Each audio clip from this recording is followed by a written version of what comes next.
Senator from Hawaii. On another matter, it really should go without saying, but no president should be accepting a $400 million gift from a foreign country. It is gross, it is reckless, it is corrupt, and the outrage and condemnation, especially on the Republican side, should be universal.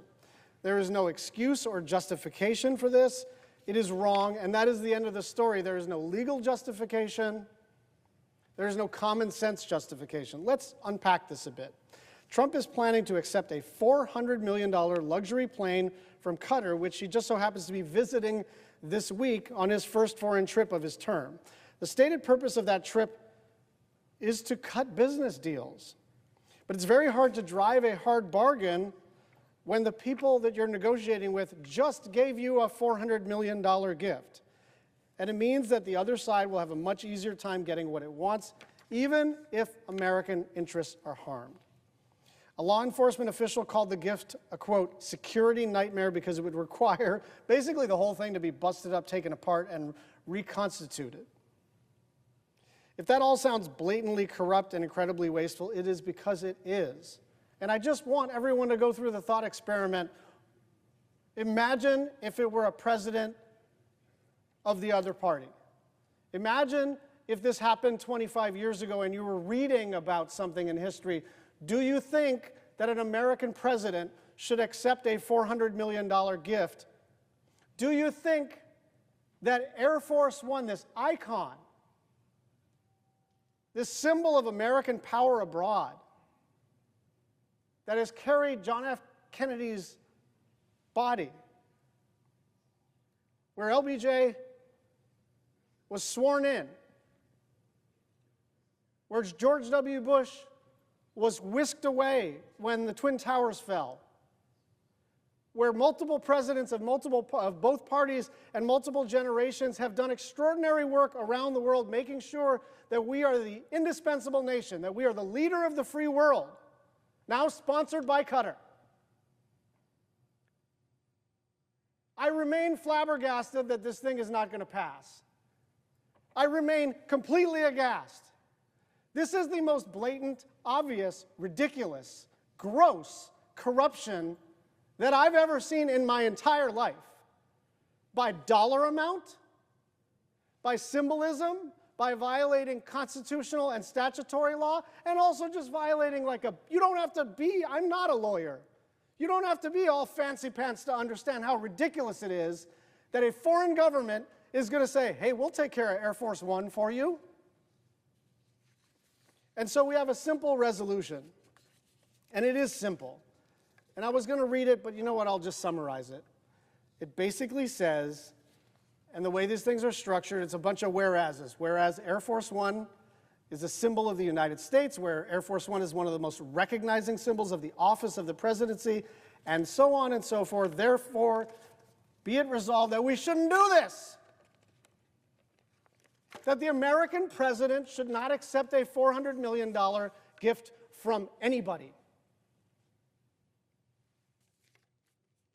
And so,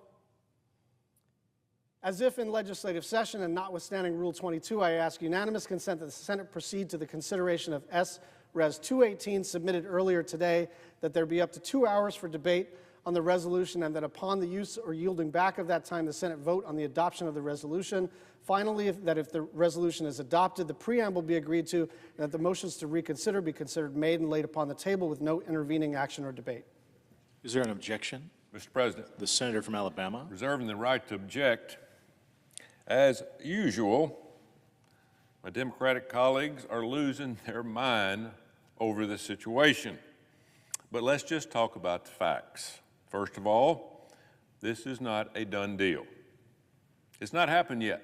It's all talk. But if reports are accurate, the government of Qatar is considering gifting the United States Department of Defense an American-made Boeing 747, I'll repeat that, an American-made Boeing 747 plane for temporary use as Air Force One. It is not for the President's personal use, and he will not be using it after he leaves office. It is customary and totally normal for foreign countries to give our government gifts. The DOJ has already said that this does not violate any law. So why are my colleagues and the woke media having a full-blown meltdown over this situation? Perhaps it's because in the past 72 hours, President Trump has delivered so many wins you can't count them all. On Sunday, he negotiated a deal with China, dropping tariffs 50%. On Monday, he secured the release of the last remaining American hostage in Hamas. Aiden Alexander has been through hell the past 584 days, and it took President Trump to bring him home. Today, President Trump just announced hundreds of billions of dollars in new investment from the Middle East, and on Thursday is forcing a face-to-face meeting between Putin and Zelensky to end this brutal war in Ukraine. You'd think the media would be celebrating all these wins along with my colleagues, but as usual, the Trump derangement syndrome is getting in the way. I'm convinced that the media and some of my colleagues would rather President Trump lose on everything and our country lose on everything than be successful. Whether you're a Republican or a Democrat, we are all Americans. Sometimes I think we forget that. And we should all be able to celebrate any time a president delivers a win for the American taxpayers. And by the way, we are $37 trillion in debt. If another country wants to give us a free plane, saving the taxpayers of this country $400 million, the only thing we should say is thank you. Democrats are rudderless right now. They're looking for something to hang their hat on. They see that President Trump has done more than 4 months and President Biden did in 4 years.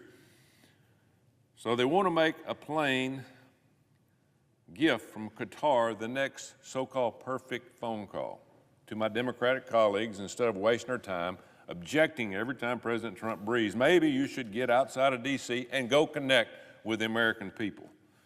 I can promise you, they don't give a rip about an airplane. They care about their lives and this economy and the things that have been destroyed for the past 4 years that President Trump is trying to put back together. For these reasons, Mr. President, I object. The objection is heard.